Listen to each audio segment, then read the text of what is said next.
오렌지샷이 돌아왔다고? 올해도 퓨어랑 같이 달리는 겁니다. 네, 퓨어 스토리지 핵심 데이터 전략 꿀팁 대방출하는 시간 오렌지샷 웨비나 지금 바로 시작하겠습니다. 네, 안녕하세요. 퓨어 오렌지샷 웨비나 시리즈에 참석해 주신 많은 팬 여러분 모두 환영합니다.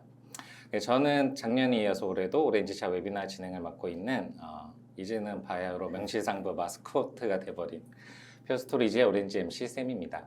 오늘은 여러분의 궁금증을 또 해결해 주실 첫 번째 해결사로 저희가 이제 밀고 있는 저희 퓨어의 오렌지 엘리트, 저희 이제 저 다음으로 저희 두 번째로 잘생긴 퓨어 스토리지 성여로 부장님 모셨습니다. 부장님 오늘 그 소개 좀 간단하게 좀 부탁드릴게요. 네, 저는 이제 퓨어 스토리지의 엘리트 여로입니다. 네. 저는 이제 제가 간단하게 제 양력을 좀 소개시켜드리면 저는 이제 군에서 오랫동안 군생활 우리가 제일 싫어하는 군 얘기를 시작을 하시는 거예요. 네. 전산직에서 좀 장기간 근무를 하고 그 과정에서 이제 전통적인 인프라에 대한 운영까지도 뭐 도맡아서 했고 그 이후에는 클라우드 운영을 좀 한 3년간 담당해서 총 10년간의 운영 경력을 좀 가지고 있고 그 이후에 어플리케이션 인프라에 대한 설계 부분을 좀 지속적으로 해와서 약 7년 정도의 경력을 가지고 있습니다. 그 다음에 이제 저희 이제 퓨어 스토리지에 조인하게 돼서 퓨어 스토리지에서 조금 더 이제 어플리케이션의 관점에서 데이터 서비스를 어떻게 하면 좋을지를 좀 많이 고민하고 있는 부분이 있습니다. 그래서 재생이 외모만큼이나 화려한 말솜씨로 오늘 또 많은 좋은 얘기 해주실 거라고 기대하고 있을게요. 감사합니다. 네.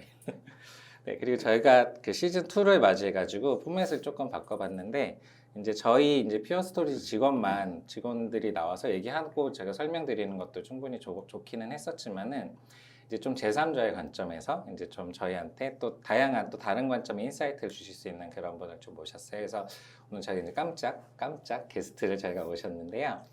저희 파트너이시기도 하고 그다음에 지금 저희 컨테이너 쪽이나 여러 가지 오픈 소스 기반 혹은 이제 당연히 상용 솔루션에 기반한 컨설팅 ICT 관련된 컨설팅 서비스를 하고 계시는 저희 주식회사 커브의 황희연 대표님 모셨습니다. 대표님 인사 부탁드리고 간단하게 또 양력 소개해 주시면 좋을 것 같습니다. 네, 반갑습니다. 저희 퓨어 스토리지의 파트너이기도 하고 2014년부터 일반 기업들에게 애자일과 데브옵스를 전파하고 있습니다. 주로 2019년부터는 클라우드 네이티브 전환하는 크고 작은 사업들을 해왔고 그리고 거기에서 데브옵스와 MSA 아키텍트를 해왔던 경험을 바탕으로 여러분들과 함께 쿠버네티스와 마이크로소프트 아키텍처의 트렌드 그리고 고려 사항에 대해서 한번 같이 얘기해 보고 싶습니다. 네, 아무래도 현장 경험이 많으신 만큼 또 오늘 저희 세션 동안 좋은 얘기 또 많이 해주실 수 있을 거라고 기대하고 있겠습니다. 네, 그럼 오늘 저희 이제 성공적인 클라우드 네이티브 환경의 데이터 관리로의 여정이라는 주제로 이제 두 분 모시고 좀 이야기를 해볼 텐데요. 먼저 저희가 이제 요즘 환경, 그러니까 요즘에 이제 클라우드 네이티브라고 하는 그런 환경에 대해서 이제 대표님의 이제 인사이트나 그런 관점 이런 것 좀 들어볼 건데 시작하시기 전에 회사 소개 그래도 간략하게 좀 해주시고 그리고 이제 요즘 클라우드 네이티브 환경이 어떠한지 현황이 어떠한지 이런 얘기 좀 해주시면 좋을 것 같습니다. 네, 저희 회사 이름은 CURVC라고 쓰고 커브라고 읽습니다. 기업들에게 데브옵스 체계와 애자일 컨설팅을 수행하고 있고요. 그리고 필요한 글로벌 솔루션들, 아틀라시안, 퓨어 스토리지, 그리고 마이크로소프트 소스, 그리고 제이프로그 등 다양한 글로벌 솔루션들을 국내에 제공하고 있습니다. 또한 테스트 자동화 솔루션도 제공하고 있으니까 관심 있는 분들은 연락 주시면 좋을 것 같습니다. 네. 먼저 클라우드 네이티브 트렌드에 대해서 같이 공유를 하고 싶습니다. 클라우드 네이티브가 나온 지 크게 오래되진 않았지만 벌써 컨테이너 기반으로 95% 정도의 서비스들이 클라우드 네이티브로 동작하고 있고 특히나 가트너의 주사한 통계에 따르면 엔터프라이즈 기업들, 작은 회사 말고 커다란 엔터프라이즈 기업의 81%가 이미 디지털 전환이 되어 있는 상태고요. CNCF 고객들도 75%나 네이티브를 활용하고 있고 2050 특히 가트너의 경우에 이제 자료에 따르면 25년 되면은 글로벌 비즈니스 관점에서 85%의 비즈니스들은 이미 클라우드 네이티브 서비스를 활용할 것이다라고 예측하고 있습니다. 적지 않은 숫자들이죠. 이렇게 저도 이렇게 빠르게 클라우드 네이티브 서비스들로 전환될지 몰랐습니다. 다음은 그 인프라 관점에서의 기존 IT는 인프라 관점에서의 그 운영이 되었다면 서비스가 운영되었다면 클라우드 네이티브는 어떤 관점에서 운영되는지 한번 그림을 준비해봤는데요. 예컨대 인프라 관점이라고 중심이라 하면 애플리케이션을 서비스를 기동해놓고 예컨대 스케일 아웃이 필요하거나 혹은 특별한 게 필요하다 하면 인프라를 확장하거나 인프라 구조를 통해서 개선을 하는 것이었다면 그리고 이제 디펜던스도 인프라에 상당히 디펜던스가 있는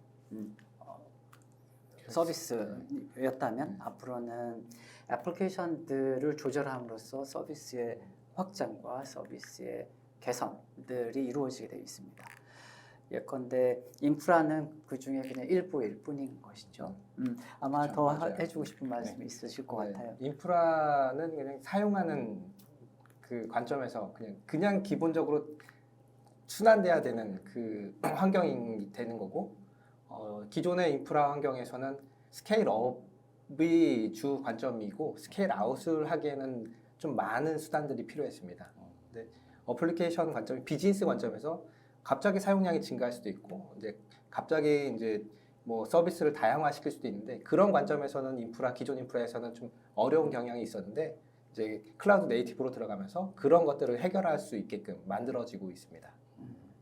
좀 뭔가 고정적이고 좀 더 헤비한 이런 느낌의 이제 인프라 그런 구조에서 좀 더 좀 애자일 좀 그러고 좀 변화에 좀 대응이 좀 빨리 할 수 있는 그런 기반으로 이제 뭐 클라우드 기반의 환경이 쌓여지면서 이런 것들 좀 클라우드 네이티브 환경, 클라우드 네이티브 뭐 애플리케이션 그런 식으로 좀 얘기를 하는 것 같은데 제가 이해하는 게 맞나요?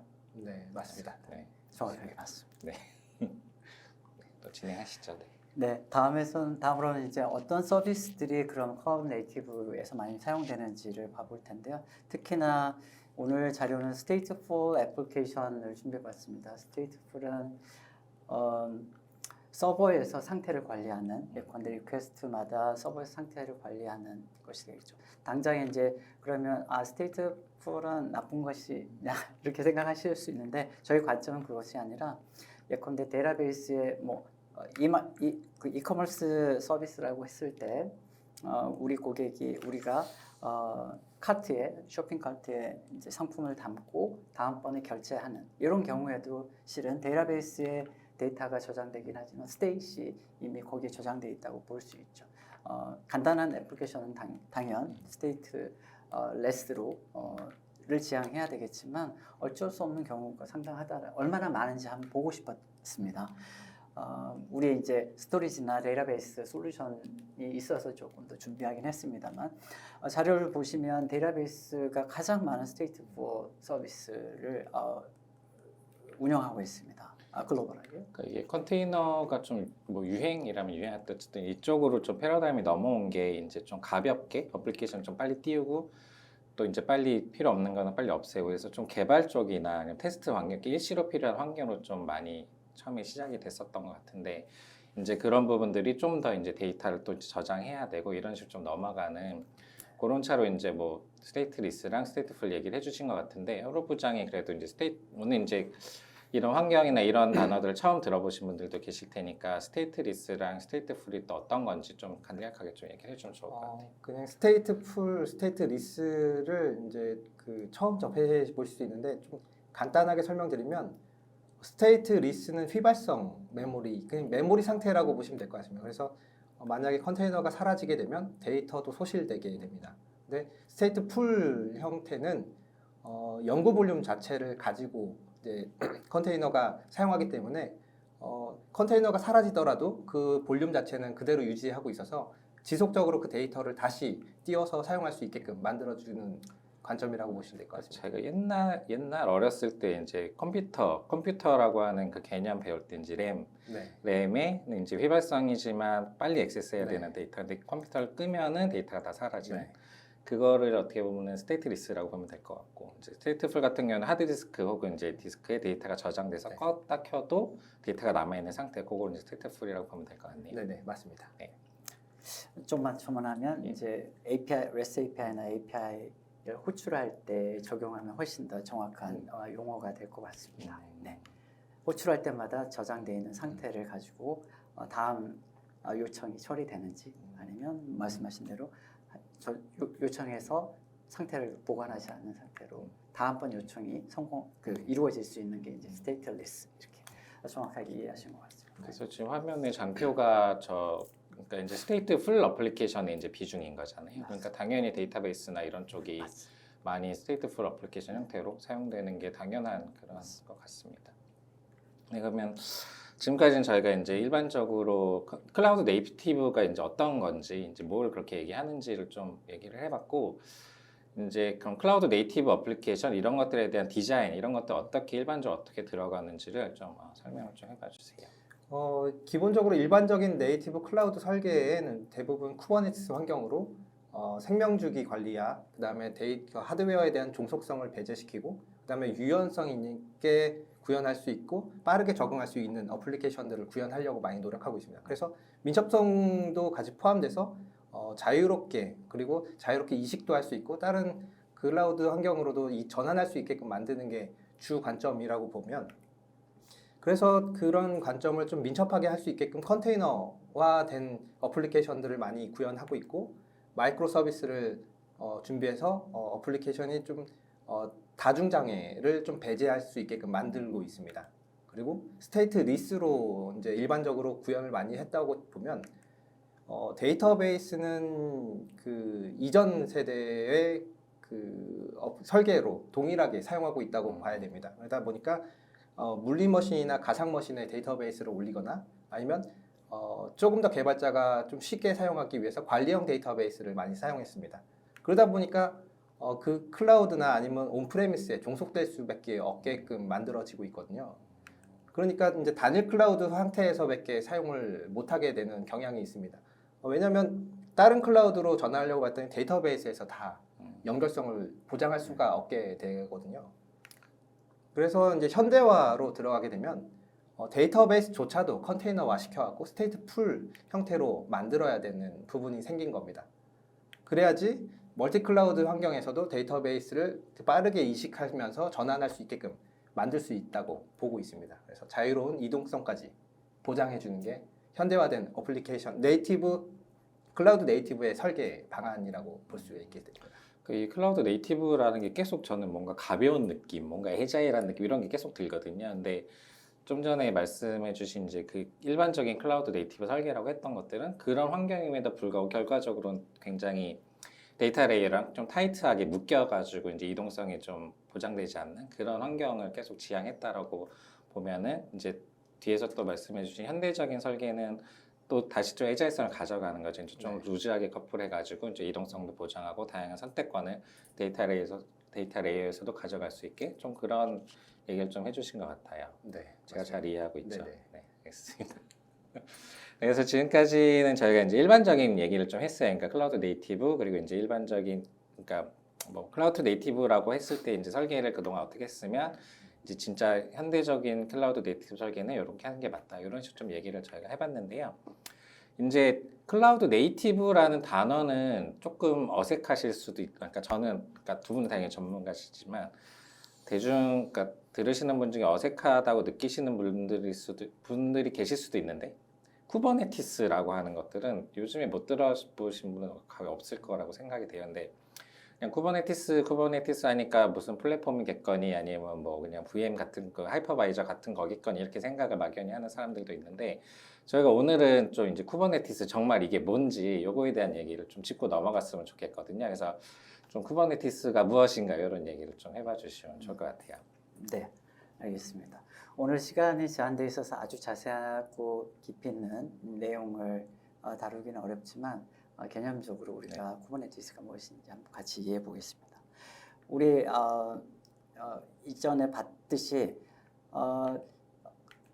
제가 일부러 돌렸는데 네 봤듯이 클라우드 네이티브를 설계하기 위해서 필요한 것들은 생명주기 관리가 필요하고 서비스들이 큰 모놀리트처럼 큰 것이 아니라 굉장히 여러 개의 서비스가 동시에 동작하게 되고 유연해야 되고 그리고 하드웨어하고 디커플이 돼야 되는 그리고 클라우드끼리도 이렇게 자연스럽게 넘어다닐 수 있어야 되는 이런 요구사항들이 생겼습니다. 네.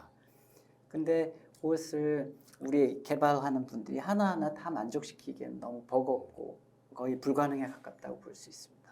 그래서 공통적인 요소들 예컨대 네트워크 레이어, 하드웨어 디펜던시 없애고 생명 주기를 가능하면 잘 관리할 수 있는 이런 플랫폼이라고 우리가 얘기하는 개념이 필수적으로 필요하게 됐습니다. 그 중에 가장 널리 쓰이고 진보를 빠르게 하는 것이 오픈 소스이면서 빠르게 하는 것이 이제 쿠버네티스라고 지칭하게 됩니다. 즉 컨테이너 특히나 클라우드 네이티브 컨테이너들이 운영할 수 있는 플랫폼을 제공하는 솔루션 중에 하나가 쿠버네티스가 되겠습니다. 그래서 대신 그러면 쿠버네티스를 도입하면 모든 것이 다 해결되는가? 그러면 좋겠으나 세상에 그런 건 없죠. 항상 그렇지만. 그런 건 없겠습니다. 아무리 쿠버네티스를 잘 이해하더라도 쿠버네티스가 만능은 신은 아니기 때문에 뭔가 필요한 부족한 점이 생기거나 다 해결을 할 수 없어서 뭔가 인터페이스를 제공해서 다른 서드 파티 혹은 관련한 전문 기업들에서 솔루션을 제공할 수 있는 길을 제공하고 있습니다. 그래서 이 그림이 너무 심할 수 있으나 쿠버네티스는 이제 디지털 클라우드 네이티브 전환하기 위한 첫걸음이다라고 이해하면 되겠습니다. 쿠버네티스를 도입하겠다라고 결정을 했으면 그 외에도 필요한 것들이 매우 많고 소프트웨어 설계적으로도 많다라는 거죠. 그러면 이제 우리가 이 쿠버네티스를 도입하기로 결정해서 도입을 하게 되면 그림에 나온 것처럼 이제 집을 짓는다 하면은 우리가 큰 서비스를 기획한다 하면 이제 기초가 다져져 있는 예컨대 파이프라인 전기가 깔려 있고 평평하게 다져져 있고 그래서 뭐 하수관이 있고 상수관이 있고 이런 준비가 되어 있다. 네. 다만 뭐 다른 것들 예를 들어서 저장하는 스토리지의 타입에 따라서 뭐 어떤 엘리베이터가 있거나 이러지는 않고 이제 세세한 것들이 많이 필요하게 되겠습니다. 이제 기초만 있으니까요. 그래서 훌륭한 집 혹은 서비스를 구축하기 위해서는 그 대상이 탄탄한 기반 위에 필요한 것들이 많이 생기게 됩니다. 그래서 조금 이따 더 얘기해 보겠지만 뭐 저장 공간, 데이터베이스 아까처럼 데이터베이스의 유연한 데이터베이스 솔루션들, 백업에 대한 좀 더 우리에 맞는 백업 서비스들 이런 것들이 굉장히 많이 필요할 것 같습니다. 어쨌든 클라우드 네이티브 애플리케이션을 그 환경을 좀 구성하기 위한, 뭐 개발하고 운영하기 위한 그거 이제 파운데이션, 그냥 기반이라고 보는 게 맞겠죠. 그러니까 이게 없어도 어떻게든 하실 수는 있겠지만 너무나 힘든 일이 될 테고 이제 이미 어느 정도 완성도가 있는 클라우드 쿠버네티스라고 하는 플랫폼이 있으니까 그거에 기반해서 이제 클라우드 네이티브 여정을 시작할 수 있는 그런 기반 이렇게 보면 이렇게 이해하면 좋을 것 같아요.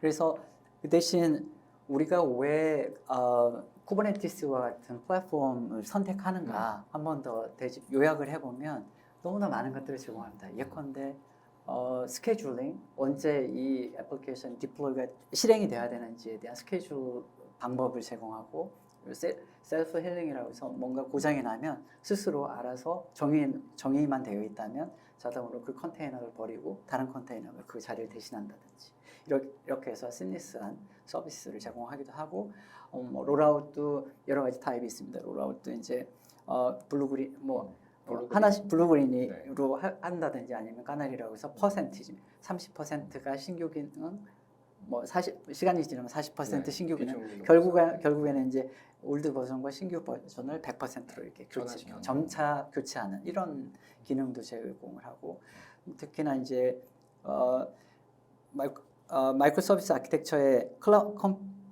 중요한 요소 중 장점 중에 하나인 호리젠탈 스케일링을 옛날 같으면 전체 서비스의 스케일링 하려면 예컨대 기본으로 동작하는 게 1기가짜리인데 10기가를 요구했다. 근데 이게 10배로 늘리면 3배로 늘리면 30기가가 필요하지 않습니까? 하나 마이크로 서비스로 잘게 쪼개서 컨테이너를 해놨으면 지금 필요한 스케일 아웃 로드가 증가할 것은 예컨대 500메가바이트짜리의 서비스만 증가시켜도 된다 하면 3개로 띄운다. 다른 것들은 로드가 가지지 않는다. 그러면 1.5기가만 할당을 하면 예컨대 1기가만 더 할당을 하면 해결될 것을 레가시 방법에서는 뭐 아까처럼 30기가, 20기가를 증가시켜야 돼요. 이런 것들이 이제 장점인데 그것들을 보다 쉽고 정확하게 기능을 제공함으로써 쿠버네티스 제공함으로써 마이크로 서비스 아키텍처나 클라우드 네이티브의 장점을 충분히 활용할 수 있게 해주게 되겠죠. 그 외에도 다양한 기능이 네, 제공. 어차피 이제 그 어플리케이션 개발은 뭐 요즘 AI가 하기도 하지만 사람이 어쨌든 개발은 할 거잖아요. 근데 그거를 개발을 하고 뭐 배포를 하고 빌드를 하고 배포를 하고 그 운영을 하기 위한 이제 환경을 프로비저닝 해준다든지 뭐 장애가 났을 때 롤백을 해준다든지 필요한 뭐 컴퓨터나 이런 인프라가 더 필요하면 그걸 알아서 이제 확정을 해준다든지 불필요하면은 이제 다시 네. 다시 받아온다 회수를 한다든지 이런 부분들에 대한 자동화 오케스트레이션은 이제 쿠버네티스가 해준다고 보면 될 것 같고 이 기능들이 이제 앞으로 계속 점점 더 늘어나겠죠. 그래도 이제 기본적인 컨셉은 이제 그런 부분들을 그러니까 클라우드 업데이티브 어플리케이션 운영하기 위한 그런 여러 가지 그 기능들을 제공한다. 이런 플랫폼이라 보면 될 것 같고 제가 이제 그 많이 생각했던 것 중에 하나 이제 쿠버네티스는 이제 오픈 소스다. 오픈 소스 기반의 어떤 것들이다. 이런 생각을 이제 많이 하고 그렇게 생각을 많이 하시는 분들이 계실 수도 있어요. 근데 이제 당연히 이제 그 여러 가지 지원이나 이런 것들이 필요하니까 또 커머셜 버전의 이제 오픈 소스 커머셜 버전의 쿠버네티스 디스트리뷰션이 있을 텐데 어느 것들이 좀 요즘에 포퓰러한지 그런 것들 좀 얘기를 해주세요. 역시 인사이트가 깊으신 분이라. 그래서 쿠버네티스도 크게 보면 여러 가지 종류가 있겠습니다. 질문 궁금해하는 것과 같이 그러면 AWS와 Azure, GCP 모두 다 매니지드 쿠버네티스 서비스라고 해서 가입만 하면 비용만 내면 쿠버네티스를 우리가 설치하지 않고 또 업그레이드하는 것도 굉장한 노력이 들고 플랫폼을 업그레이드 한다 그러면 아까 집을 지원하는데 그 자체를 업그레이드하는 것이니까 굉장히 많은 요소가 고려돼야 하고 리스크한지를 우리가 할 것인가 아니면 애저나 혹은 AWS에서 직접 해줄 것인가 남이 해줄 것인가 서비스를 받을 것인가를 결정하는 면 되겠습니다. 예컨대 비용이 좀 저렴하거나 혹은 인터넷을 사용할 수 없다 그러면 당연히 온프라미스용 서비스 패키지 디스트리뷰션을 써야 될 테고 그런 것들은 이제 이미 상용도 있고 무료도 있겠습니다만 상용으로 오픈시프트 그리고 렌처 뭐 이런 것들 유명하고 오픈 소스 무료도 있죠 아마 우분투 네, 그렇죠. 네. 네. 그 무료 서비스는 뭐 보통은 이제 그냥 기본적인 바닐라 쿠버네티스를 많이 사용하긴 하지만 OKD라고 오픈시프트의 기반 기술도 같이 많이 사용하고 있거든요. 네. 그래서 설정은 그렇게 좀 많이 사용하고 계시고 이제 매니지드 쪽은 그 어플리케이션의 특성에 따라서 좀 많이 바뀌는 것 같아요. 대부분 AWS EKS를 많이 사용하고 계시지만 윈도우하고 뭐 좀 연관돼서 뭐 사용하시거나 아니면 애저의 다른 서비스를 받기 위해서 애저의 플랫폼 AKS를 많이 사용도 하시고 만약에 이제 쿠버네티스를 또 구글에서 만들다 보니까 구글의 이제 개발자의 특성을 좀 많이 활용하신다고 하면 이제 GK를 활용하는 부분도 많이 있습니다. 대표님이 아무래도 이제 이런 프로젝트를 많이 해보셨으니까 이게 보통 오픈 소스로 시작해서 이제 저런 상용 그 디스트리뷰션 넘어가는 경우가 많을까 아니면 처음부터 이제 저런 도움을 받겠다 해가지고 아예 처음부터 이제 뭐 퍼블릭 클라우드 기반의 뭐 쿠버네티스 서비스를 받던지 온프레임을 꾸미던지 어쨌든 상용 기반으로 가는 비중이 좀 많을까요? 조금 시간에 따라서 조금 달랐던 것 같습니다. 초반이라면 2019년, 뭐 16년부터 20년 뭐 이때까지는 비용이 좀 비싸기도 하고 들여기도 했기 때문에 파일럿 형태로 예컨대 오픈시프트나 렌처를 무료 버전으로 무료 이벨루에이션을 버전으로. 했다가 내부에서 일부 서비스만으로 가지고 가능성을 봤다가 그게 이루어지면 이제 인터넷이 단절된 곳에서는 이제 은행이나 혹은 특별한 관공 연구소의 경우에는 이제 상용 디스트리뷰션 렌처나 이제 유상으로 상용 서비스를 받게 되고요. 그런데 혹은 이제 AWS 매니지드 서비스를 받았는데 요즘에는 워낙에 가격도 조금 상대적으로 저렴해지기도 한 것이 영향이 갔겠지만 어느 정도 인력들이 엑스퍼트들이 이제 조금씩 늘어났기 때문에 두려움이 조금씩 없어지는 것 같아요. 그리고 그래서 이제 매니지드 서비스로 직접 접근하는 경우가 상당히 많다.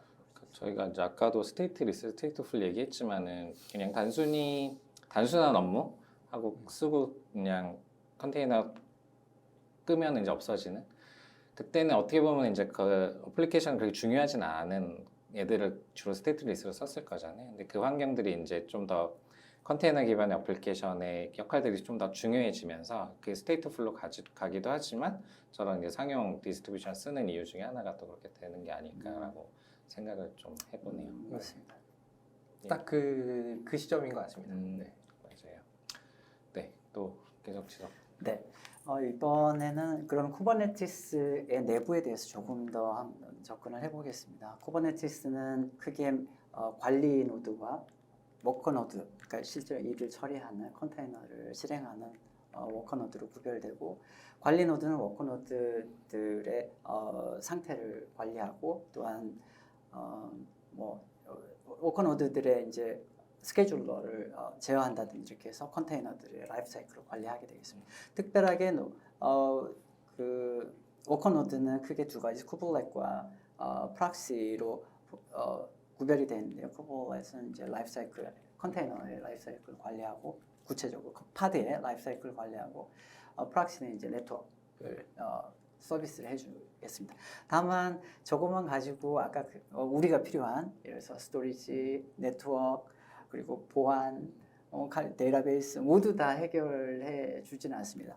그래야 쿠버네티스와 같은 컨테이너 기반, 특히나 컨테이너 기반의 단체들에서는 특정한 기술과 특정한 배포 버전의 디펜던시가 없는 클라우드 네이티브 환경을 만들기 위해서 노력을 하고 있는데, 지속적으로.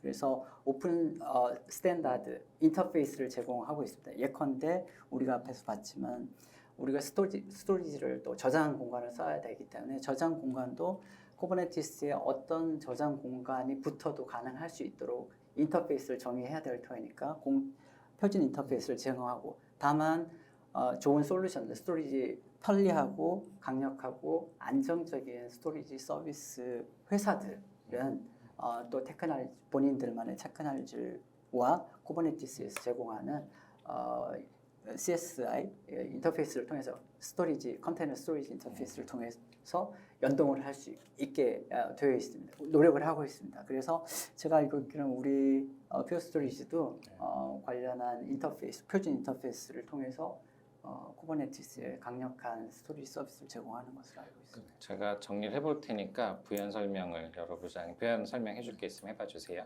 어쨌든 여기 구성 요소를 이제 쭉 얘기를 해주셨는데, 이제 워커 노드는 당연히 일을 하는 애들일 테고, 이제 거기에 이제 매니징을 하는 관리자 역할을 하는 그 노드들이 있는 거고, 얘네들하고 이제 그 실질적으로 어쨌든 아무리 컨테이너가 어쩌고 저쩌고 해도 인프라들이 어쨌든 연결은 되어 있을 거잖아요. 그러니까 그런 쪽에 인터페이스가 당연히 필요할 테니 그런 요소들이 이제 쿠버네티스 전체 구성 요소에 들어가 있다. 저는 이 정도로 좀 이해를 할 건데, 제가 조금 더 부연 설명드리면 쿠버네티스의 구성 요소는 이제 컨트롤 플레인이라고 해서 마스터 노드들이 있는데, 이 노드들은 워커 노드에 어떠한 형태로 컨테이너를 배치시킬 건지, 그리고 어떤 클라우드하고 연결시킬 건지, 그리고 인터페이스 하드웨어에 있는 정보들을 어떻게 하면 갖고 와서 잘 활용할 수 있게끔 만들어주는 역할을 하고 있습니다. 그리고 아까 워커 노드는 이제 대표님께서 말씀하신 것처럼 일을 할 수 있게끔 만들어주는 거고, 그 안에 중요 요소는 큐블렛이라는 애하고 프록시가 있는 겁니다. 그래서 큐블렛은 저희가 컨테이너 선박을 보시면 컨테이너 선박을 몰고 다니는 그 함장이라고 보면 됩니다. 그리고 프록시는 네트워킹을 사용해 주는데, 워커노드에는 크게 이제 세 가지 인터페이스가 제공되고 있습니다. 그래서 클라우드 네트워크 인터페이스, 그 다음에 클라우드 런타임 인터페이스, 그리고 클라우드 스토리지 인터페이스라는 이제 세 가지 종류가 있는데, 그 클라우드 네트워크 인터페이스를 프록시가 같이 연결성을 해서 이제 사용자가 서비스를 익스포트 이제 인그레스 아웃 그 이그레스 이런 형태를 사용할 수 있게 만들어주는 역할을 해주고 컨테이너 런타임 인터페이스는 배포 방식에 대해서 이제 정의를 해주고 있습니다. 그리고 클라우드 스토리지 인터페이스는 이제 스토리지에 대한 서비스를 관장해주는 역할을 하고 있습니다. 제가 이해하고 있는 게 맞는 거죠? 네네. 알겠습니다. 맞습니다. 왜냐하면 전문 용어가 좀 많이 나오기도 했는데 어쨌든 저희가 계속 얘기하는 쿠버네티스의 그 목적 있잖아요, 파운데이션 그리고 그걸 위한 이제 그런 구성 요소들하고 인터페이스들 이런 것들 구성돼 있다 이렇게 보면 될 것 같아요. 그래서 저희가 지금까지 좀 일반적인 얘기를 좀 했어요. 근데 저희가 이제 오렌지 샷이다 보니까 저희 얘기를 또 좀 해야 되지 않겠습니까? 그래서 저희가 사실 이제 마케팅도 많이 했고 시장에 많이 알리려고 노력을 했던 솔루션 중에 하나가 이제 포트웍스라고 하는 솔루션이 있는데 이게 그 쿠버네티스 기반의 컨테이너 환경에서 저희가 그 레이어처럼 올라가가지고 데이터 서비스하는 그런 플랫폼인데 저희가 인수한 회사죠. 인수한 회사인데 요거에 대한 설명을 오늘 좀 여러 부장이 좀 이해하기 쉽게 좀 해주면 좋겠습니다. 네, 저희 포트웍스는 이제 그 아까 말씀드렸던 CSI 부분에 좀 중점이 되는 저희 솔루션이고 기존의 CSI들을 활용했을 때 약간의 제약 사항들이 좀 많이 확인이 되고 있었습니다. 왜냐하면 쿠버네티스에서 개발할 때 그 스토리지 부분은 클라우드 스토리지 인터페이스에 대한 개발만 해주고 실질적인 이제 스토리지와 연결성을 해주는 거는 대부분 스토리지 벤더에서 플러그인을 제공해서 그와 연결시킬 수 있도록 만들어주고 있거든요. 그러다 보니까 특정 스토리지의 서비스를 하려면 그 스토리지만 사용해야 되고 다른 스토리지를 사용하려면 또 여기에 대한 플러그인이 또 같이 연결이 돼야 되는 부분들이 있었습니다.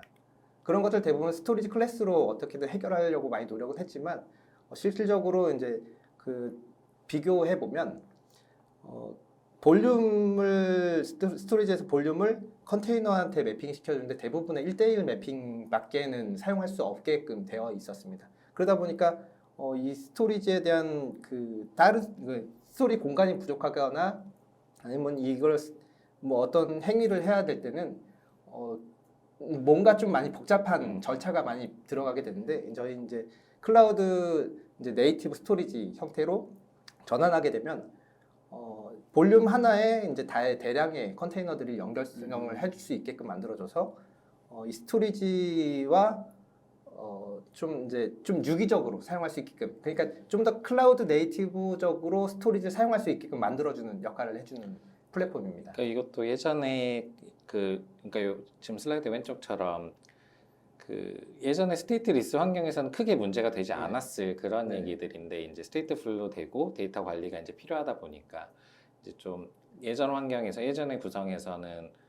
그 유연성도 떨어지고 그 대응하기가 너무 힘들었던 특히나 데이터 레이어 쪽에서는 그런 부분들이 이제 스테이트 플로 많이 가다 보니까 이제 좀 이슈화가 되는 것 같고 그거에 이제 그거에 좀 뭐 서포트하기 위해서 그거에 이제 좀 유연하게 그런 쪽에 대응하기 위해서 이제 뭐 그런 역할을 하는 게 이제 포트웍스가 하는 역할이다. 이렇게.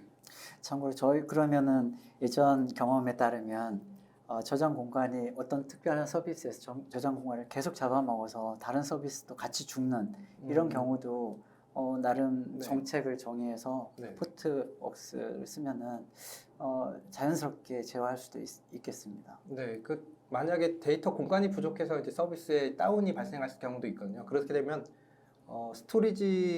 기존 스토리지는 스토리지 스케일업을 형태로 스토리지를 이제 변화를 줘야 되는데 저희 이제 클라우드 네이티브 스토리지로 가려면 디스크만 더 장착해주거나 아니면 볼륨만 더 할당해주면 그 스토리지 풀이 이제 형성이 돼서 그거를 미연에 방지할 수 있게끔 만들 수 있는 겁니다.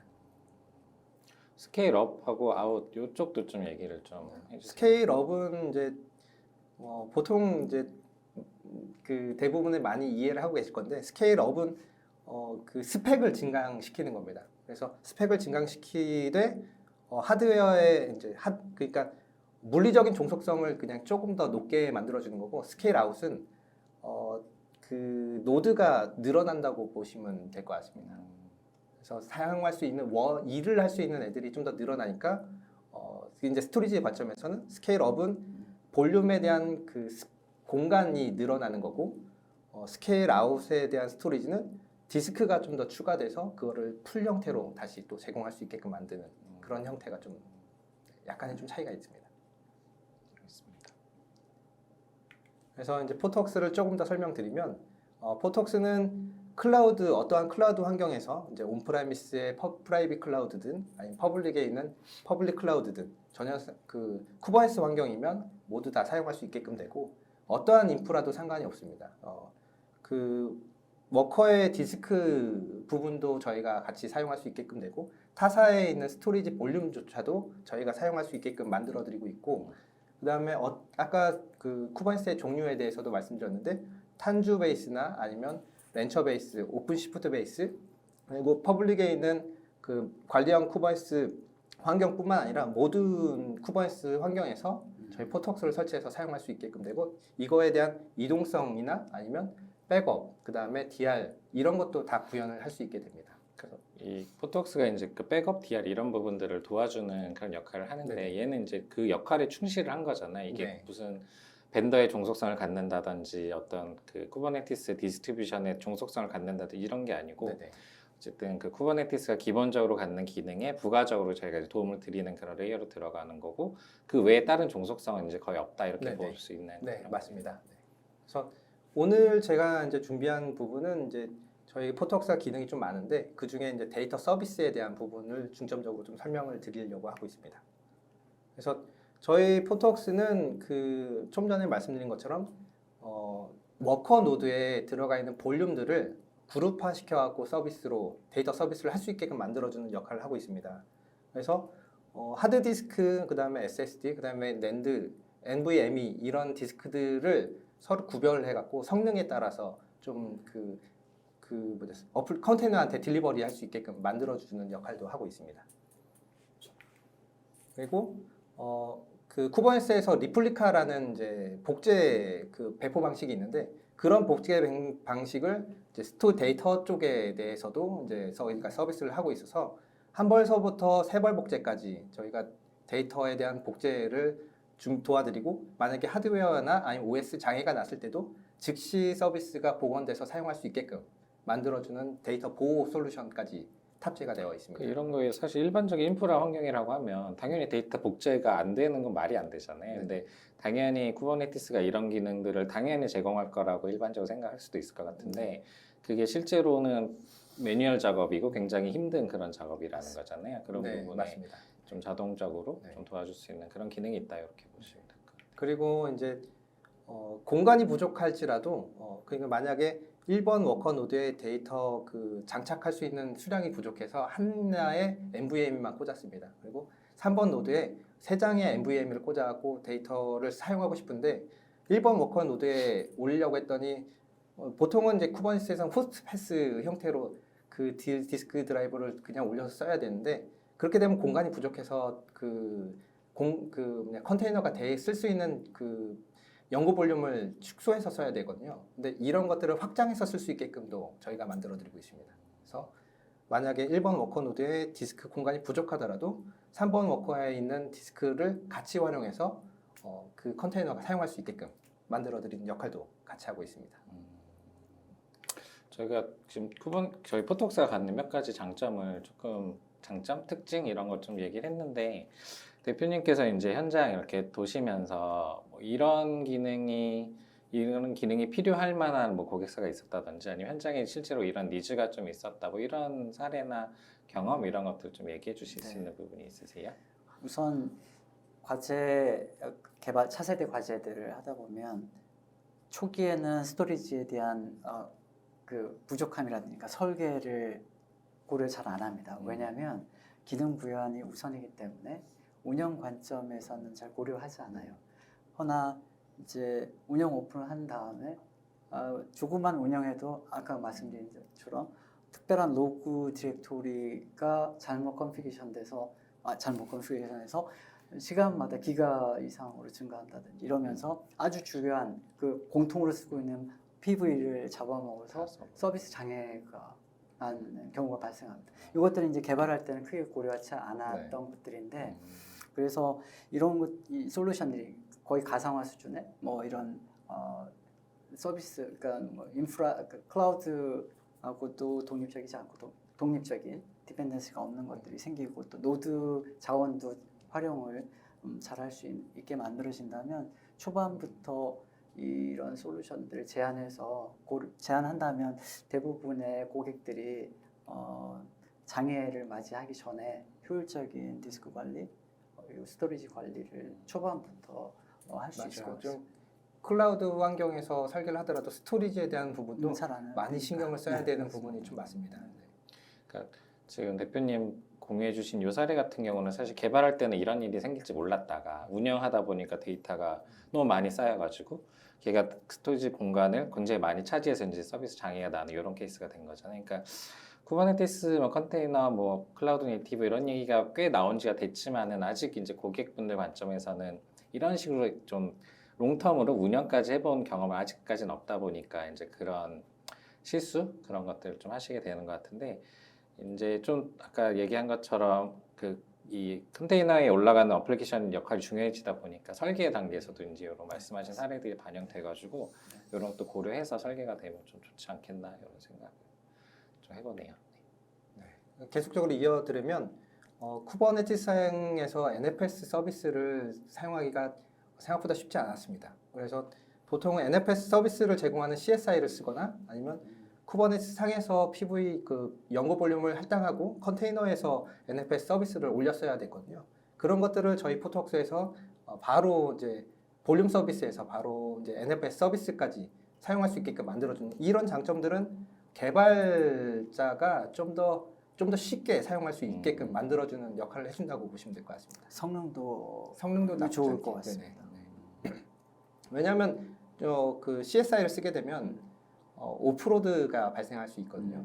그래서 왜냐하면 그 물리적인 공간에서 이제 쿠버네티스까지 올라가야 되니까 그런 부분에 대한 해소가 좀 될 수도 있습니다.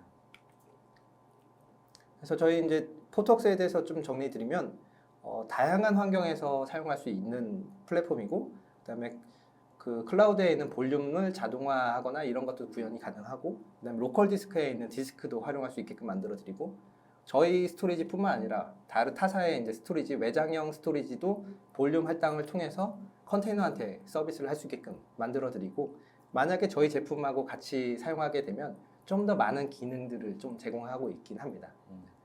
대표님 이제 오늘 포트웍스에 대해서 조금 더 이제 많이 듣게 되셨을 텐데 이게 이제 제가 이제 듣는 느낌은 요 포트웍스 그러니까 포트웍스 제공하는 정도의 기능을 쓰려면 어느 정도 이제 운영하고 있는 컨테이너 수가 많다든지 규모가 좀 크다든지 좀 이래야 좀 필요하지 않을까라는 생각이 좀 들긴 하는데 좀 대표님 의견은 좀 어떠세요? 저도 그렇습니다. 또 비용만 버젯만 예산만 충분하다면야 말씀드린 대로 정석이니까 스토리지도 매우 중요하고 이것들을 스케일 아웃까지도 고려할 수 있다면 할 텐데 일반적으로 이제 작은 규모 예를 들어서 뭐 10개 미만 이런 서비스들은 이미 버짓 자체가 작기 때문에 솔루션을 이제 가격이 얼마인지 잘 모르겠으나 조금 가격이 나간다 하면 도입하기가 쉽지는 않고 그만큼 이제 위험도라든가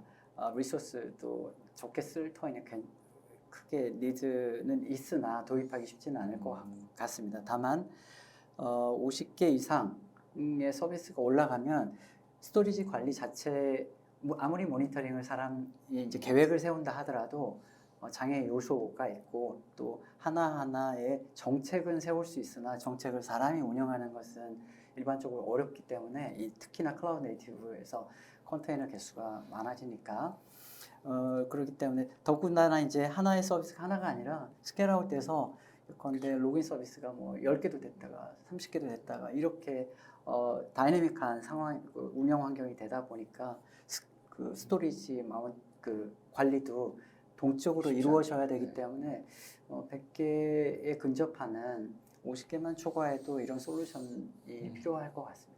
이렇게 50개, 100개 하면 또 굉장히 많은 수의 컨테이너 이런 느낌이기는 한데 이게 50개 정도 되려면 어플리케이션 뭐 어느 정도 기능을 하는 아니면 어느 정도 네. 업무 처리를 하는 그런 네. 어플리케이션을 돌리면 50개, 100개 이런 스케일이 글쎄요. 될까요? 이제 설계마다 조금씩 차이가 있겠습니다만 우리가 일반적인 예를 들어보면 아무것도 안 하고 로그인하고 로그인하고 로깅하고 뭐 DB 좀 액세스하고 유저 관리가 있고 사용자가 있고 뭔가 비즈니스가 아주 간단한 거가 있더라도 로그인 처리해야지. 시큐리티 관련한 아무리 이제 쿠버네티스에 해주다 하더라도 로그인 그리고 데이터베이스 뭐 레이어링을 하거나 안 하거나 이렇게만 해도 한 5개 정도가 5개 이상 5개에서 10개 정도가 아주 잘 설계한 MSA의 사상을 잘 따랐다 하면 적어도 8개 정도는 필요합니다. 아무리 간단한 서비스라도 그냥 그런데 하나의 서비스, 그렇습니다. 하나의 비즈니스가 서비스일 하나예요. 뿐- 네. 하나의 서비스일 뿐만 그 로직인데도 불구하고 컨테이너가 8개에서 10개 이상이 필요하게 되는 거예요. 그렇습니다. 예컨대 뭐 가장 최근에 이제 파일럿으로 채널 중에 하나의 아주 기본적인 리스크 매니지먼트라는 기능을 하는 고객의 경우에도 10개가 넘는 그런 걸로 구성되어 있는 웬만한 거. 기능 하나 서비스 하나 추가된다 하면 네. 10개 정도 리스크 매니지먼트는 좀 간단하지는 않지만 네. 몇 개의 데이터베이스가 필요하고 또 고객 쓰는 사람들 레벨이 이제 애드민 레벨과 일반 유저 레벨이 있으니까 그 정도만 했을 때는 잘 설계했을 때 물론 하나의 서비스를 크게 설계한다면야 뭐 개수야 의미가 없을 터이지만 그 구조를 MSA 사상을 잘 설계한다면 금방 10개 이상은 넘어가게 되어 있습니다. 왜냐하면 많다고 해서 그것이 복잡한 게 아니라 오히려 그게 더 간단하거나 나중을 위해서 좋은 설계이기 때문에 또 빨리 개발도 할 수 있고 이기 때문에 개수가 이제 제한이 없어진 겁니다. 예전엔 하나에다 계속 기능을 넣어서 하나이겠지만 지금은 개수 늘어나는 게 돈 들이는 것도 아니고 그냥 하나의 애플리케이션이 도는 거고 관리를 누가 해줄 수 있다면 쿠버네티스와 혹은 이렇게 솔루션만 기본 인프라가 구성이 돼 있다면 솔루션 레벨에서 돼 있다면 설계 사상이 돈이 설계 사상을 망가뜨리는 경우는 없을 것 같습니다. 그래서 맞아요. 개수가 증가할 거다.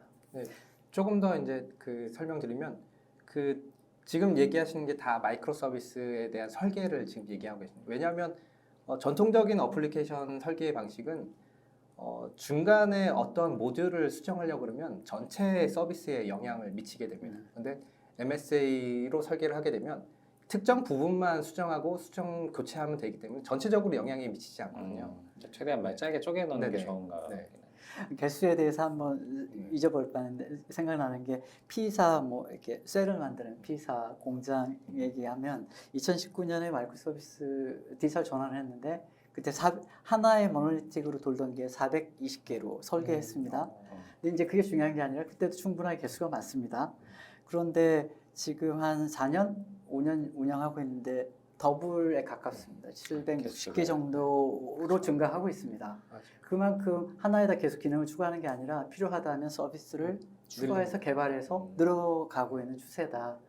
이것만 봐도 그런 공장을 하는데도 이렇게 네. 더블이 몇 년 사이, 5년도 안 된 사이에 더블이 될 정도면 일반 다이내믹한 비즈니스를 운영하는 B2C 혹은 뭐 B2B 비즈니스를 하는 도메인들은 굉장히 더 가파르게 증가할 수 있겠다라고 생각합니다. 그럼 이 컨테이너의 개수를 제한하는 건 당연히 의미가 없고 그리고 그러면 이제 뭐 당연히 비용적인 고려가 들어가야 되겠지만은 그래도 컨테이너를 운영한다라고 하는 생각을 한다면은 어쨌든 포트웍스를 포함한 이런 솔루션이 다 이런 기능들이 다 고려가 돼가지고 시작을 하는 게 맞다 이렇게 제가 이해를 하고 있습니다. 아까 말씀 중에 이제 마이크로서비스 아키텍처 MSA 얘기를 해주셨는데 이제 저희가 이제 MSA 얘기를 좀 해볼 거죠. 아주 흐름이 굉장히 자연스럽게 가고 있어요. 그래서 MSA가 결과적으로 아키텍처니까 아키텍처라는 게 있고 거기를 이제 그거를 좀 구체화하는 현실화하는 게 이제 임플리멘테이션 하는 게 이제 플랫폼이나 뭐 이런 그런 것들이 될 텐데 그래서 쿠버네티스 혹은 클라우드 네이티브 이런 환경이 앞에 이제 선행돼야 되는 게 이제 그 아키텍처 구성일 것 같고 그거에 이제 MSA라고 하는 것 같은데 요거에 대한 설명을 좀 해봐 주시면 좋을 것 같아요. 네. 뭐 글자가 많은데 중요한 것만 말씀드리면 우리가 이제 잘 설명을 우리 해주셨는데 우리가 인프라 관점에서 혹은 전체 운영 관점에서 봤다가 쿠버네티스 그 중에 쿠버네티스 플랫폼의 하나로 클라우드 네이티브 플랫폼 쿠버네티스의 구조도 좀 생각해봤고 그런데 이번에는 쿠버네티스와 같은 플랫폼 위에서 동작하는 실제 이제 컨테이너 하나의 구조가 어떻게 무엇을 요구하는가 그런 장점을 충분히 누리려면 무엇을 요구하는가 또 왜 그렇게 돼 이런 흐름을 애플리케이션이 원했기 때문에 플랫폼이 요구됐을 터이니까요. 그걸 빠르게 한번 알아보겠습니다. 우선 가장 크게 MSA 구조가 온 이유는 기존에 좌측에 정리를 했습니다만 이제 모놀리틱으로 큰 구조, 이렇게 100만 라인의 코드가 모든 코드가 하나의 와스로 구성된다라고 가정했을 때 그냥 크게 간단하게 그랬을 때 기능 추가해서 반영하려면 서비스를 내렸다 올려야 되는 게 거의 대부분 물론 핫 디플로이드 있긴 합니다만 일반적으로 내렸다 올려야 되는 경우가 다반사입니다. 그러면 그 또한 서비스가 중단이 되겠습니다. 그러니까 마음대로 자주 배포하기가 어렵습니다. 배포한 로직을 따로 준비를 해야 돼요. 네, 배포 로직도 그런다다가 어쨌든 내렸다 올려야 되면 쉽게 못하게 됩니다. 굉장히 큰 한 덩어리인 거잖아요. 그러니까 맞습니다. 뭐 하나 조금 바꾸려도 어쨌든 내리고 수정하고 다시 올려야 되는 이런 그래서, 부분도 네, 일반적이었어요. 그게 아마 가장 큰 요구가 있을 겁니다. 근데 상대방 우리 경쟁사가의 경우에는 잘게 쪼개져 있어서 뭐 이래서 10개로 그걸 나눠놨다. 그러면 10개 중에 하나 기능 내렸다 올릴 정도는 이제 영향을 안 준다 그러면 내리고 올리는 것도 빠를 테고 10분의 1, 근데 산술적으로 10분의 1이고 그리고 코드도 간단하고 금방 고칠 수 있고 상대방은 일주일에 한 번씩 내렸다 올리는데 우리는 뭐 최소한 하루에 한 번씩 내렸다 올리면서 고객의 피드백을 받아서 비즈니스를 발전시킬 수 있는 이렇게 되면 비즈니스 경쟁력이 배포하는 주기에 비례해서 차이가 나게 될 겁니다. 너무나 당연한 컨셉인 당연한 것 같아요. 컨셉입니다. 똑같은 기능을 하는데 네. 한 통이 있어가지고 네, 매번 맞습니다. 고칠 때마다 껐다 켜야 되는 게 있는 거고 이게 다 짜게 쪼개져 있으니까 요것만 고쳐야 되면 요거 하나만 딱 껐다 켜면 되는 그런 네, 컨셉인 맞습니다. 거니까. 근데 그게 가장 큰 요구이고 나머지는 부가적으로 따라오는 것일 겁니다. 그처럼 뭐 하나의 큰 거를 10기가짜리를 3배로 늘려면 30기가 필요하지만 그처럼 400메가 혹은 100메가짜리 3배만 필요하다 그러면 300메가 이런 것들이 이제 비용 관점에서 개선되거나 아니면 운영 관점에서 이제 개선되는 항목들이 따라오게 됩니다. 다만 단점이 있을 텐데요. 단점은 복잡할 수밖에 없습니다. 하나의 크게 해서 코드를 짜기도 쉽고 뭐 데이터베이스도 하나를 보고 뭐 디버깅 하려면 로그 파일이 하나이기 때문에 시간 순서도 착착착 올라가기 때문에 문제가 나와도 시간 보고 로그 파일 하나만 열어보면 되는 문제가 간단한데 이제 분산 시스템으로 나눠다 보니까 분산 시스템이 되어서 설계도 복잡하고 디버깅도 어렵고 운영도 쿠버네티스 같은 게 없다면 혹은 스토리지 매니지먼트 이런 것보다 좀 불편하겠죠. 좀 더 이제 들어가 보면 그런 장단이 있습니다. 그래서 쉽게 인프라 관점에서도 쉽지 않을 수 있지만 대부분의 바틀렉은 전환에 대한 어려운 점은 설계에 있습니다. 마이크로소프트. 최초의 설계를 맞습니다. 진짜 잘해야지 되는 게 최고의 목적이라고.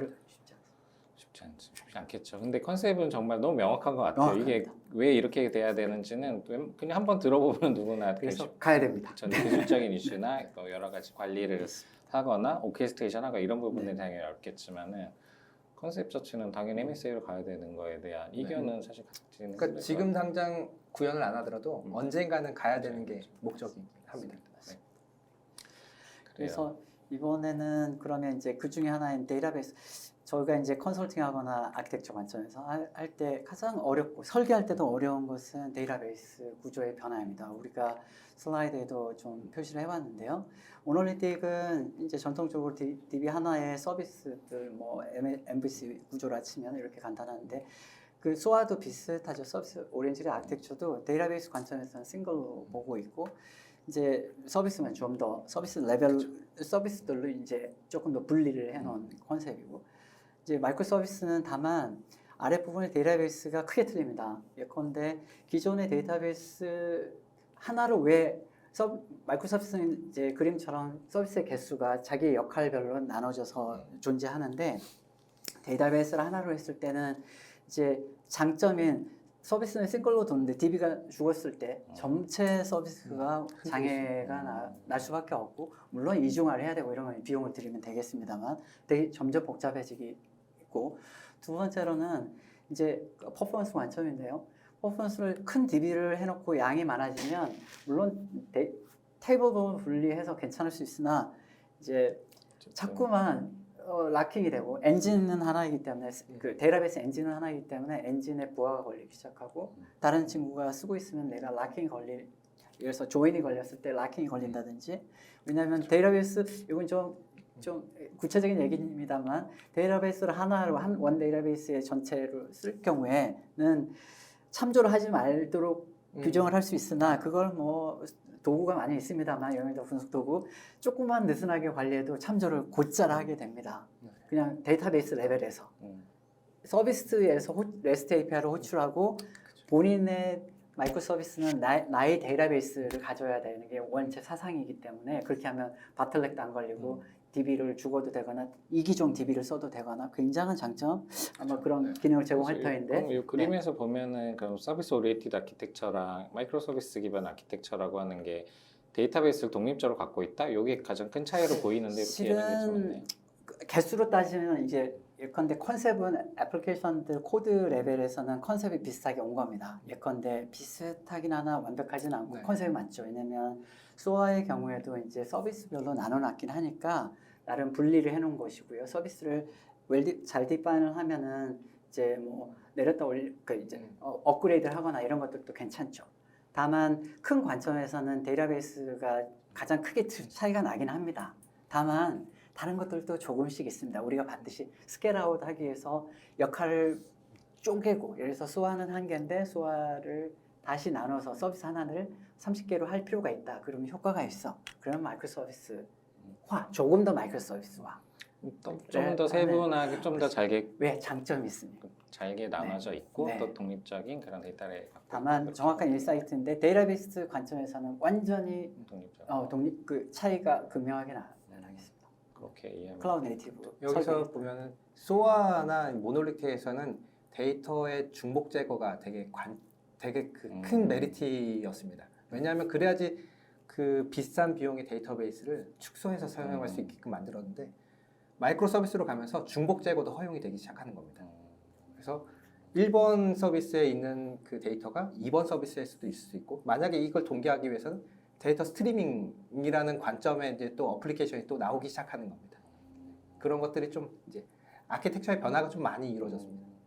그리고 장표가 어쨌든 큰 틀에서는 좀 뭔가 차이점은 이렇게 변해왔다. 그리고 어떤 목적으로 가는지 어쨌든 잘게 쪼개고 그 서비스 운영 그리고 가용성에 대해서 영향을 최대한 적게 주는 방법으로 갔다. 이렇게 좀 생각을 하면 될 것 같아요. 그래서 그런 데이터베이스의 문제점, 어려운 점, 설계상도 어렵지만 네. 운영에도 굉장히 어려운 점들이 많이 있는데 네. 그런 것들이 이제 제가 알고 있기로는 퓨어스트리지 솔루션들이 네, 굉장히 저희 이렇게 강점이 있다고 얘기를 이렇게 길게 한 이유가 있습니다. 그러니까 이제 아니 실제로 어려운 문제. 네, 맞아요. 그럴 것 같아요. 그러니까 네. 컨셉은 명확한데 당연히 기술적인 여러 가지 기반들이 받쳐져야 되니까 설계도 그렇고 그래서 당연히 그럴 것 같은데 어쨌든 MSA라는 게 있고 그거를 좀 현실화하기 위한 구현하기 위한 뭐 컨테이너라는 그런 컨셉이 나온 거고 그거 이제 주 역할을 하는 게 이제 쿠버네티스 여기까지 저희가 진행을 한 것 같고 이제 저희가 새로 출시한 이제 PDS 얘기를 할 거예요. 포토스 데이터 서비스라고 하는 제품 얘기를 할 건데 그거를 좀 퀵하게 네. 해주세요. 네. 시간이 많이 지나서 빠르게 얘기해 보겠습니다. 전반적으로 데이터베이스가 그 최신형 데이터베이스가 많이 들어오면서 정형, 그냥 비정형 이런 데이터들이 많이 오면서 데이터에 대한 플랫폼, 그 데이터베이스에 대한 플랫폼이 되게 많아졌습니다. 그러다 보니까 DBA도 관리하기가 너무 어려워지고 개발자는 나는 DB에 대한 스키마까지는 어느 정도 인정을 해줄게. 근데 나 DB 운영까지 왜 자꾸 나한테 얘기를 하냐 이런 형태가 좀 많이 빈번하게 일어나고 있습니다. 그런 것들을 저희 플랫폼에서 도와줄 수 있게끔 만들어주는 게 주 목적이고, 네. 그래서 넘어가면 그 역할별로의 이제 주요 관점들이 있습니다. 아까 말씀드린 것처럼 개발자는 그냥 나 코드 개발하고 이거에 대한 어플리케이션의 푸시만 주력적으로 하고 있고 그거에 대한 데이터 쿠버네티스에 있다 보니까 은근슬쩍 데이터베이스의 관리를 개발자가 한 번 더 같이 해줬으면 좋겠어라는 그런 부분들이 많이 생길 수 있습니다. 그러니까 그런 것들을 배제하고 싶다는 게 주요 목적이고 그다음에 데이터베이스 엔지니어들은 DB에 대해서는 내가 어느 정도 다 커버를 하고 다 사용할 수 있어. 하지만 쿠버네티스 환경에 이걸 내가 어떻게 해야 되지? 이런 의문점이 자꾸 생겨나는 부분들이 있습니다. 그리고 플랫폼 관리자의 경우는 이거를 누구한테 줘야 되지? 이 플랫폼을 어떻게 하면 이를 구현해야 되지? 데이터베이스 어떻게 구현하면 이 산중을 어떻게 구현해야 될까? 이런 것들에 대한 고민들이 많이 있을 수밖에 없는 겁니다. 정말 전통적으로 이 문제는 항상 있었던 것 같아요. 뭐 아키텍처가 바뀌든 개발 트렌드가 바뀌든 어쨌든 개발자 그다음 DBA 뭐 운영 IT 운영 쪽 이 사람들이 갖는 그런 R&R에 대한 싸움 이런 것들 맞습니다. 항상 있었던 것 같아요. 네. 그런데 이제 클라우드 네이티브 오면서 MSA 하면서 더 심각한 거는 DB들이 작고 예전에 한 통이기 맞아요. 때문에 그걸 관리하는 DB에 있는 거 당연. 네. 근데 지금 애플리케이션 하나당 DB가 하나니까 이건데 100개의 서비스가 돌면 100개의 데이터베이스가 존재하는데 그거를 꼼꼼히 내가 다 관리해야 되느냐. 업데이트 할 때마다 내 DBA가 100개의 데이터베이스를 그 말씀하시는 거죠. 네, 맞아요. 네. 이게 그 MSA 구성으로 가면 1번 어플리케이션을 설계한 사람은 오라클을 쓸 수도 있어요. 근데 2번 어플리케이션 쓰는 사람은 몽고DB를 쓸 수도 있거든요. 그러면 DBA가 오라클도 알아야 되고 몽고DB도 알아야 되고 뭐 또 필요하면 스트리밍하면 카프카도 알아야 돼요. 그러면 이 DBA 혼자서는 이런 것들을 다 이제 처음 구성 자체를 해줄 수 없거든요. 월급을 많이 드려야 되겠네요. 그게 어려운 문제들이 좀 있습니다. 그래서 저희가 이제 MSA의 이제 데이터베이스에 대한 이제 이동이나 이런 것들은 저희가 다 도와드릴 수는 없고 MSA 하기 위한 그 데이터베이스에 대한 플랫폼을 제공해서 좀 더 쉽게 사용할 수 있게끔 만들어주는 플랫폼을 좀 제공하고 있습니다. 그래서 저희 원클릭으로 데이터베이스 파스 서비스를 할 수 있게끔 그런 툴을 제공하고 있고 PDS는 딱 저렇게 설명드릴 수 있을 것 같습니다. 한 번 원클릭으로 데이터베이스 지금 여기 보여드리는 저 데이터베이스들을 이제 구현해드리고 그다음에 주기적으로 백업을 받을 수 있게끔 만들어드리고 그다음에 API로 관리할 수 있게끔 그래서 기존에 있는 플랫폼에 이제 API로 연결시켜서 자동화된 그 포탈을 만드시거나 이런 거에도 다 유동적으로 사용할 수 있게끔 데브옵스에 딱 어울리는. 네. 그 옛날에 그 셀프 서비스 포털처럼 개발자가 나 이런 환경이 필요해를 나 DB 이렇게 구성해줘라고 DBA한테 가서 얘기하는 게 아니고 네. 그게 이렇게 미리 컨피그된 걸 클릭하면 그게 자동으로 만들어져서 프로비저닝 돼가지고 내가 쓸 수 있는 환경을 준다. 네, 그런데 맞습니다. 저희는 이제 아무래도 데이터 회사다 보니 데이터 쪽에 대해서만 그런 환경을 제공하는 그런 거겠네요. 그래서 포트웍스에 있는 그 연구 볼륨을 그대로 가져오고 그 다음에 그 데이터베이스의 이제 구성을 저희가 이제 도와드리는 부분들입니다. 그럼 포트웍스 상에서 올라가는 그런 서비스 네네. 이런 게 네, 맞겠네요. 맞습니다. 네.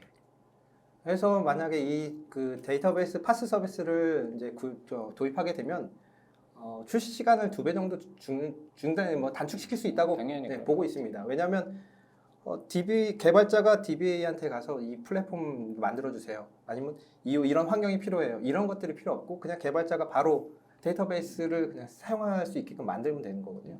그래서 그런 차이가 좀 있고 그렇게 다니다 보니까 이제 그 구별을 좀 할 수 역할에 대한 구별을 좀 할 수 있게 됩니다. 그러면 스토리지 사이드에 대해서는 기존에 계시던 인프라 담당자들이 그대로 활용해서 볼륨만 올려주시면 되고 데브옵스나 이제 어플리케이션 담당자들은 플랫폼 담당자들은 쿠버네티스에서 포트웍스만 구현할 수 있게끔 되면 이런 모든 서비스를 이제 준비할 수 있는 과정이 그 만들어집니다. 중간에 끼는 그 애매모호한 롤들을 어쨌든 네. 이 PDS가 좀 어느 정도 해소해 네네. 줬을 때 이렇게 보면 네, 맞습니다. 좋을 것 같아요. 네. 그래서 이제 저희 포트웍스하고 이제 저희가 오늘 설명을 못 드렸는데 DR 서비스, 백업 서비스 이런 것들이 있지만 그것들은 다음에 기회가 되면 좀 설명드리고 그런 것 포트웍스에 대한 이제 플랫폼을 도입하신 기업들을 사례를 보면 T-모바일에서는 어플리케이션 이제 배포 구간을 구현하는데 저희 포트웍스를 도입하면서 6개월의 시간을 단축하고 있습니다. 그래서 어플리케이션의 생산 속도를 좀 더 빠르게 만들고 있고 그다음에 로얄뱅크에서는 백업하고 이제 DR을 쓰고 계신데 그거에 대한 이제 비즈니스 연속성을 좀 보장받고 있다고 보시면 될 것 같고 아우디의 경우는 그 포톡스도 이제 약간 신프로비저닝 형태로 제공을 서비스를 하고 있습니다. 그러다 보니까 스토리지에 대한 절감 부분이 좀 같이 발생하고 있어서 그에 대한 비용 절감까지도 이렇게 받아보고 있다고 생각하시면 될 것 같습니다. 그래서 이제 저희 포톡스는 지금 현재 4년 연속으로 이제 리더 자리에 위치하고 있고 지속적으로 계속 발전해 나갈 겁니다. 그래서 믿고 쓰셔도 괜찮을 것 같습니다. 그래서 다양한 워크로드에서 스토리지 서비스, 그 다음에 백업 서비스, 그 다음에 비즈니컬 크리티컬에 대한 DR 서비스, 그리고 데이터베이스 서비스, 그리고 데브옵스를 위한 서비스나 AI에 대한 서비스까지도 포톡스에서 충분히 다 사용하실 수 있게 되는 플랫폼입니다.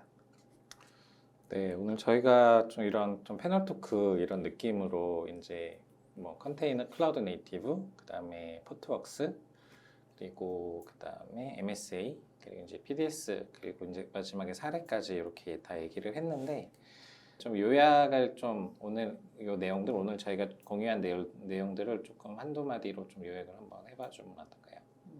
네, 좀 고민이 필요한 부분인데 쿠버네티스의 이제 어플리케이션을 이제 클라우드 네이티브로 구현하실 때는 데이터에 대한 서비스가 되게 중요할 수 있게끔 되고 있는 상황입니다. 그 데이터 서비스를 포톡스를 통해서 좀 유연하게 사용하실 수 있게끔 하고 그 마이크로 서비스 아키텍처를 설계할 때 데이터베이스에 대한 분리를 어떻게 할 건지를 고민하실 때 PDS를 한 번 더 검토해 보시면 조금 더 수월하게 MSA까지 접근할 수 있지 않을까 하는 부분들입니다.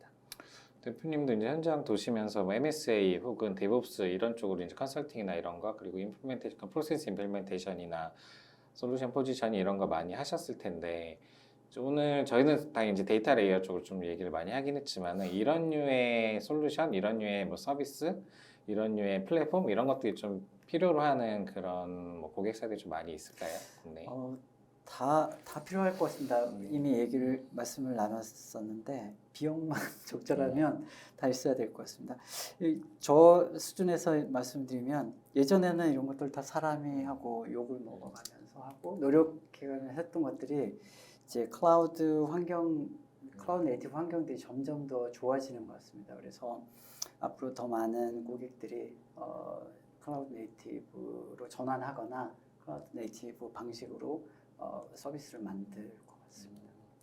그래서 클라우드 네이티브로 갔을 때 사실 오늘 저희가 공유해드린 내용들이 특히나 이런 관리나 이런 자동화, 오케스트레이션 이런 부분들이 옵션이라기보다는 거의 좀 필수적인 요소로 네, 들어가야 될 점점 것 더, 같고 그런 필수가 것들이 되는 많이 고려되는 그런 네. 상황이 되면 좋을 것 같아요. 어쨌든 저희가 굉장히 긴 시간 오늘 했는데 하여튼 굉장히 좋은 말씀 굉장히 감사를 드립니다. 올해 2024년 피어 오렌지 샷 웨비나 시리즈 첫 번째 세션을 이렇게 좀 마무리를 하려고 합니다. 두 분 진심으로 감사드리고 여러분께도 굉장히 감사드립니다. 고맙습니다. 안녕.